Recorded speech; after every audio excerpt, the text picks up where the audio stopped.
Hi, researchers. Today I am going to be teaching you how you can put some pictures in your informative report to help your readers understand more about your writing. We are going to be using a website called Kittl to make sure that the images we're looking for are the ones that we want for our informative report. So as you might remember, I have been working on an informative report all about hot weather. So there's a lot of things I could search for using Kittl.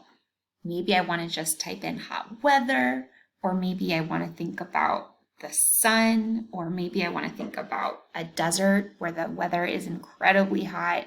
I'm just going to start by typing in hot weather. And right away, you are going to see that I get a ton of great images to choose from. So you guys are really going to want to go back and reread your writing and make sure that whatever image you're using matches what you wrote about in your paragraphs.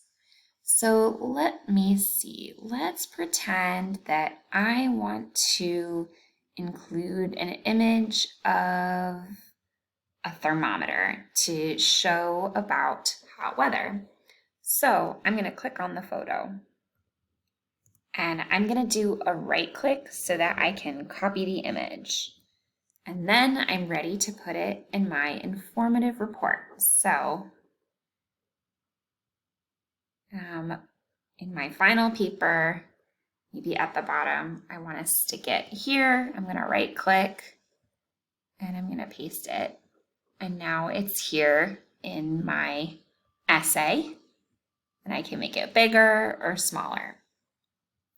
However, whenever you guys use an image, you want to make sure you're citing where you got your image from, because that's what real scientists do.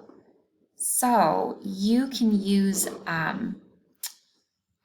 this graphic organizer to help you keep track of the websites that you got your images from. So you can go ahead and open this up, and then we're going to copy and paste the website right in one of our empty spots.